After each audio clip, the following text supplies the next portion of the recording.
Hello everybody, विज्ञान express में आप लोगों का बहुत बहुत स्वागत और कुछ चंद पंक्तियां आप लोगों को समर्पित, जिससे कि आप हमेशा मोटिवेटेड रहें। दुनिया में अगर सबसे अच्छा सोचना है तो सर्वप्रथम किसी का बुरा सोचना बंद कर दो। यदि आप वास्तव में अच्छा सोचना चाहते हो तो आप बुरा सोचना बंद कर दो, बस यही सबसे बेहतर होगा। इन्हीं पंक्तियों के साथ में आज का वीडियो है प्लांट वाटर रिलेशनशिप, यानी कि प्लांट फिजियोलॉजी पर आधारित कुछ महत्वपूर्ण प्रश्न, पादप जल संबंध पर हम कुछ वस्तुनिष्ठ प्रश्न यहाँ पर आज डिस्कस करेंगे, जो बहुत बहुत इम्पॉर्टेंट है और किसी भी परीक्षा में प्लांट फिजियोलॉजी से इस तरीके के प्रश्न पूछ लिए जाते हैं। सो चलिए स्टार्ट करते हैं। Most important questions on plant water relationship. आज ये भाग 2 है। इससे पहले भी एक भाग बना चुका हूँ मैं पादप जल संबंध पे, उसको आपने ज़रूर देखा होगा। अब देखिए, बहुत कॉन्सेप्चुअल होता है तो आपको सभी को आना चाहिए ये। सबसे पहले, जब कोशिका पूर्ण स्फीत होती है, यानी कि जब फुली टर्जिड होती है, पानी से भरपूर होती है, which of the following will be zero. Imagine करो कि ये एक सेल है ना, और ये फुली टर्जिड है, तो निम्न में से क्या शून्य होगा? क्या इसका स्फीत दाब टीपी टर्गर प्रेशर शून्य होगा? अरे टर्गर प्रेशर शून्य थोड़ी होगा, टर्गर प्रेशर तो और ज़्यादा है। भित्ति दाब जब कोशिका पूर्ण स्फीत होती है तो निम्नलिखित में से क्या शून्य होगा? भित्ति दाब शून्य हो जाएगा क्या? नो। कोई वॉल प्रेशर शून्य हो जाएगा? ऐसा भी नहीं है। चूषण दाब, हाँ, चूषण दाब को हम बोलते हैं सक्शन प्रेशर। और याद रखना, आपकी इंफॉर्मेशन को बता दूं, सक्शन प्रेशर का ही दूसरा नाम डीपीडी है, यानी कि diffusion pressure deficit. Diffusion pressure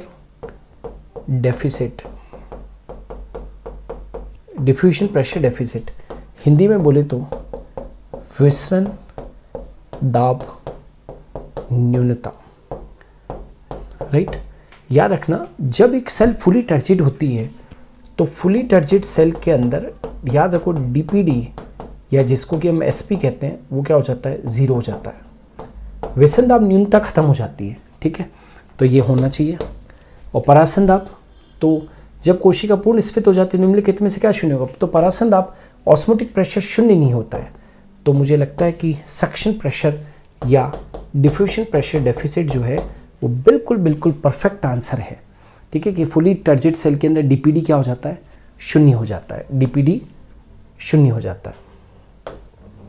next, मूल रोम में से जल निम्न कारण से अधिग्रहित होता है। Water from the soil enters into the root hair, right. Water from the मूल रोम में जल निम्न कारण से अधिग्रहित होता है। जैसे ये मूल रोम है, समझो ये रूट हेयर है बेटा, रूट हेयर है, और ये रूट के चारों तरफ क्या है? सॉइल सॉल्यूशन है। तो मूल में जल निम्न कारण से अधिग्रहित होता है, तो अंदर जो जल जाएगा उसके 2 कारण हो सकते हैं। एक तो जल लो ओपी से हाई ओपी की तरफ जाएगा, और दूसरा एक और चीज़, लो डीपीडी से वाटर यहाँ पर हाई डीपीडी की तरफ मूव करता है। अब अपने ऑप्शन में देख लेते हैं। स्फीत दाब यानी कि टर्गर प्रेशर, क्या टर्गर प्रेशर के अंदर जाता है, के कारण जाता है? चूषण दाब या DPD, diffusion pressure deficit, DPD मतलब विसरण दाब न्यूनता के कारण, विसरण दाब न्यूनता के कारण। तो यस, हमेशा याद रखना, यहाँ पर लो डीपीडी होता है बाहर, यहाँ पर लो डीपीडी है और यहाँ पर हाई डीपीडी है ना। तो यस, बिल्कुल ये सही है। वायु दाब एटमॉस्फेरिक प्रेशर नहीं, या फिर परासन दाब ऑस्मोटिक प्रेशर। तो परासन दाब ऑस्मोटिक प्रेशर, तो water from the soil enters into the root hairs on account of DPD या ऑस्मोटिक प्रेशर, डीपीडी या ऑस्मोटिक प्रेशर। तो यहाँ पर मूल रोम में जल निम्न से अधिग्रहित होता है। Water from the soil enters to the root heads on account of suction pressure, तो है ही, राइट। और दूसरा परासरण दाब ऑस्मोटिक प्रेशर भी होना चाहिए। क्योंकि वाटर लो ओपी से हाई ओपी की तरफ भी जा सकता है। तो बिल्कुल सही है, ये भी हो सकता है आंसर, ये भी हो सकता है, राइट। ये वाला जो है ना आंसर वो भी हो सकता है, ऑस्मोटिक प्रेशर भी हो सकता है, हम डिनाई नहीं कर सकते इसको, ऑस्मोटिक प्रेशर। तो क्वेश्चन नंबर 2 का जो आंसर है, क्वेश्चन नंबर 2 का जो आंसर है वो सेकंड और फोर्थ दोनों होना चाहिए, सेकंड और फोर्थ दोनों होना चाहिए। नेक्स्ट, अगर कोशिका को जल में रखते हैं, इमेजिन करो ये एक सेल है, ये एक सेल है और इसको आप किस में रखते हो, वाटर में रखते हो, तो ये पानी ले लेती है। तो ये यहाँ पर वाटर है तो ये इसको अंदर ले लेगी। तो इस प्रकार जल ग्रहण करने का कारण क्या है? When the cell is placed in water it takes water due to osmotic pressure के कारण, चूषण दाब के कारण, विसरण के कारण या जल विभव और टीपी के कारण। तो याद रखना, अगर कोशिका को जल में रखते हैं तो वो पानी ले लेती है, इस प्रकार जल ग्रहण करने को क्या कहते हैं? तो चूषण दाब, सक्शन प्रेशर। वाटर लेने की जो ये कैपेसिटी होती है ना, राइट, वाटर लेने की जो ये कैपेसिटी होती है उसको चूषण दाब कहते हैं। तो सक्शन प्रेशर जो है वो होना चाहिए, ऑस्मोटिक प्रेशर या डिफ्यूजन या वाटर पोटेंशियल और टीपी यानी कि जल विभव और टीपी नहीं होगा। तो सक्शन प्रेशर के कारण वाटर एब्जॉर्ब कर लेती है वो। नेक्स्ट, अगर दो कोशिकाओं में ओपी समान है, मान लीजिए ये सेल है ए और ये है सेल बी, यहाँ पर ओपी दोनों में सेम है ना, परंतु टीपी में अंतर हो। मान लीजिए कि एक चीज़ याद रखना, ओपी यहाँ पर मान लीजिए दो कोशिकाओं में ओपी समान है, इधर भी 10 है और इधर भी ये 10 है ना, और टीपी जो है वो यहाँ पर मान लीजिए 20 है और यहाँ पर टीपी 15 है, ठीक है। तो अगर दो कोशिकाओं में ओपी समान हो तो ओपी सेम हो गया है, तो सेम में तो मूवमेंट करता ही नहीं है ना, सेम जब हो जाएगा तो आइसोटोनिक कंडीशन हो गई, समपरासनिक कंडीशन हो गई, तो मूवमेंट होगा ही नहीं, क्योंकि मूवमेंट तो लो ओपी से हाई ओपी की तरफ होता है। परंतु टीपी में अंतर हो, मतलब सेल ए और बी में अंतर हो, तो इसमें जल संवहन की दिशा क्या होगी? तो हमेशा एक रूल याद रख लेना है कि वाटर का जो मूवमेंट होता है वो हाई टीपी से वाटर का मूवमेंट, हाई टीपी से वाटर का जो मूवमेंट होता है वो लो टीपी की तरफ होता है। हाई टीपी से वाटर का मूवमेंट किधर की तरफ होता है? लो टीपी की तरफ होता है। क्लियर है? हाई टीपी से वाटर का जो मूवमेंट होता है वो लो टीपी की तरफ होता है, हाई टीपी से लो टीपी की तरफ होता है, ठीक है। तो देखो कहाँ पर है, कोई जल संवहन नहीं होगा, गलत। कम टीपी से अधिक की ओर, no, from lower TP to high TP. Rule क्या कहता है? हाई टीपी से लो टीपी, राइट। यदि दो कोशिकाओं में ओपी समान है परंतु टीपी में अंतर है, तो वाटर हमेशा किधर की तरफ मूव करेगा? हाई टीपी से low TP, yes, from high TP to low TP, क्योंकि हमको मालूम होना चाहिए वाटर हमेशा हाई टीपी से लो टीपी की दिशा नहीं बदली जा सकती, डाटा इनसफिशिएंट, कोई भी दिशा नहीं बदलाई जा सकती है, डाटा इनसफिशिएंट है। तो फोर्थ का आंसर जो है वो क्या होना चाहिए? थर्ड होना चाहिए। फोर्थ का आंसर थर्ड होना चाहिए। Always the water will move from high TP to low TP. जिन लोगों को प्लांट फिजियोलॉजी के कॉन्सेप्ट्स नहीं आते हैं ढंग से, वो मेरे biology by doctor N S Jain channel पर जाकर प्लांट फिजियोलॉजी की प्लेलिस्ट में डीप स्टडीज़ के लिए वीडियो देख लेंगे प्लांट वाटर रिलेशनशिप के, तो आपके कॉन्सेप्ट्स क्लियर हो जाएंगे। कोशिका में उत्पन्न हाइड्रोस्टैटिक दाब को क्या कहते हैं? हाइड्रोस्टैटिक दाब बोले तो टीपी बेटा, हाइड्रोस्टैटिक प्रेशर बोले तो टीपी। इसको क्या कहते हैं? तो ये रहा टीपी। ना तो उसको डब्ल्यूपी कहते हैं, वॉल्ट प्रेशर कहते हैं, ना उसको ऑस्मोटिक प्रेशर कहते हैं, और ना ही सक्शन प्रेशर कहते हैं। तो कोशिका में उत्पन्न हाइड्रोस्टैटिक दाब को क्या कहते हैं? हाइड्रोस्टैटिक प्रेशर को हम टर्गर प्रेशर कहते हैं। कोशिका में उत्पन्न हाइड्रोस्टैटिक प्रेशर को हम क्या कहते हैं? तो टर्गर प्रेशर के नाम से जानते हैं। नेक्स्ट, जब एक कोशिका में जल प्रवेश करता है तो उसके ओपी, टीपी और डीपी का क्या होगा? मान लीजिए ये एक सेल है और इसमें वाटर एंटर कर रहा है बेटा, बीकर के अंदर रखा हुआ है और वाटर एंटर कर रहा है, तो उसके ओपी पे क्या फर्क पड़ेगा? ओपी पे तो ओपी कम होगा। ओपी क्या होगा भाई? कम होगा। टीपी बढ़ जाएगा, टीपी बढ़ेगा, टीपी बढ़ेगा, और डीपीडी का क्या होगा? डीपीडी कम होगा, डीपीडी कम होगा, डीपीडी कम होगा। तो जब एक कोशिका में जल प्रवेश करता है तो उसके ओपी, टीपी और डीपीडी का क्या होगा? तो ओपी और टीपी बढ़ेगा नहीं, ओपी तो कम होगा, ये बात तो तय। ओपी कहाँ पर है, कम होगा, ओपी कम होगा। एक चीज़ याद रखना, ओपी कम होगा, डीपीडी कम होगा और टीपी बढ़ेगा। ये कहाँ पर है देखो, ओपी घटेगा, डीपीडी घटेगा और टीपी क्या होगा, बढ़ेगा। OP and DPD will decrease and TP will increase. ये रहा सामने, है ना। ये बेटा ये प्लांट फिजियोलॉजी है, इसमें कॉन्सेप्ट्स के ऊपर काम आता है, ठीक है ना। याद रखना, जैसे ही वाटर अंदर जाएगा तो नेचुरली कि ऑस्मोटिक प्रेशर तो कम होना ही होना है, क्योंकि सॉल्यूट का कंसंट्रेशन कम हो जाएगा।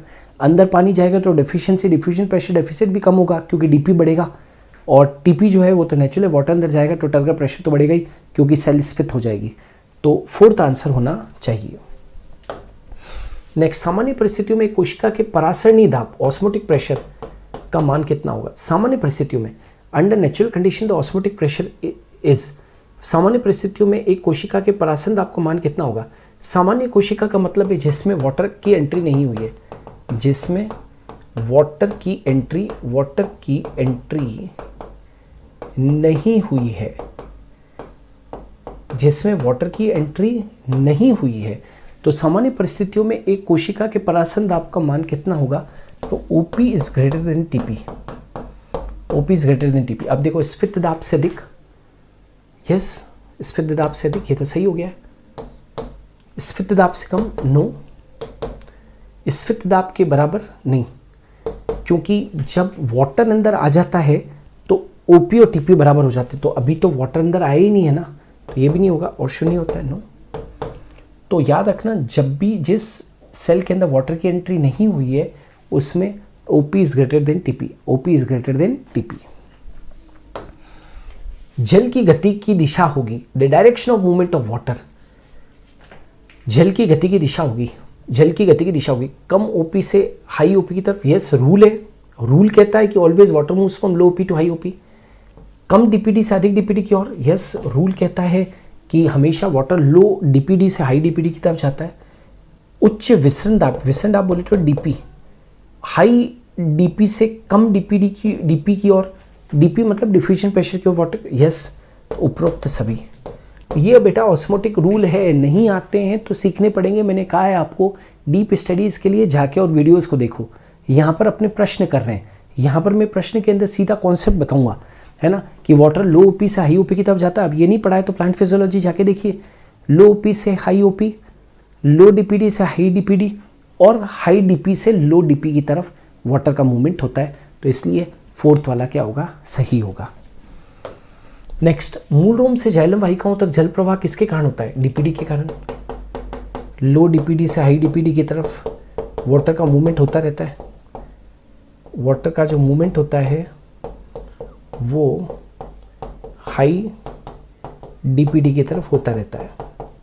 क्या कहा मैंने, मूल रोम से जाइलम वाहिकाओं तक जल प्रवाह किस कारण संपन्न होता है। चूषण दाब की प्रवणता के कारण। यस, चूषण दाब बोले तो DPD या जिसको कि हम SP भी कहते हैं, राइट, सक्शन प्रेशर। तो लो DPD से हाई DPD की तरफ। स्फीत दाब द्वारा, टर्गर प्रेशर के द्वारा, नो, टर्गर प्रेशर के द्वारा, या फिर अंतःशोषण की मात्रा के द्वारा, डिग्री ऑफ इम्बाइबिशन, या जल में आयनों की सांद्रता के द्वारा, नो। सबसे बेस्ट ऑप्शन है कि जब रूट हेड से रूट के जाइलम तक वाटर पहुंचता है तो हमेशा आपको मालूम होना चाहिए वाटर का जो मूवमेंट होता है लो DPD से हाई DPD की तरफ होता हुआ वाटर रूट के जाइलम तक पहुंच जाता है। अगर रेखीय क्रम में A, B और C कोशिकाएं हैं और आपको उसका OP और TP दे रखा है तो जल समन की दिशा क्या होगी। एक चीज़ याद रखना, पहले यहाँ पर एक चीज़ लिख देता हूँ, DPD is equal to OP minus TP। और एक और चीज़ याद रखना, लो OP से, ये लो DPD से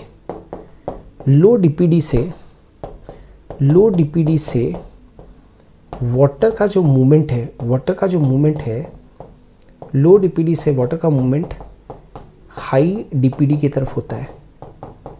लो DPD से वाटर का जो मूवमेंट होता है वो हाई DPD की तरफ होता है। तो DPD is equal to OP minus TP। तो ये 50 माइनस 40 10, 40 माइनस 20 20 और 20 माइनस 18 तो 2। तो सबसे कम किसका हुआ? सी का। तो सी की पड़ोसी कौन है? बी, तो इधर से इधर जाएगा। और कम से अधिक की हो तो ए किसकी पड़ोसी है? बी की, तो कम से अधिक की हो तो इधर से इधर जाएगा। तो सी से तो बी और ए से बी कहाँ पर है? ये वाला नहीं, सी से बी और ए टू बी, ये रहा, ए टू बी और सी टू बी, राइट। तो सबसे सटीक आंसर जो है वो कौन सा है? थर्ड वाला है। इज इट क्लियर और नॉट? सो दोस्तों, आज की इस क्लास के अंदर हमने प्लांट वाटर रिलेशनशिप यानी कि पादप जल संबंध के ऊपर कुछ महत्वपूर्ण प्रश्नों को यहाँ पर डिस्कस किया है। इनकी प्रैक्टिस जरूर करनी है। मैं हमेशा से कहता हूँ, आसमान से उत्तर का प्रश्न नहीं आते हैं, आप और हम जो क्लासों में करते हैं लगभग इसी तरीके के क्वेश्चन पूछे जाते हैं। ऑलराइट, सो यहाँ पर आज विज्ञान एक्सप्रेस में इतना ही। हम कल फिर हाजिर होंगे ठीक 11 बजे एक नए कॉन्सेप्ट के साथ में।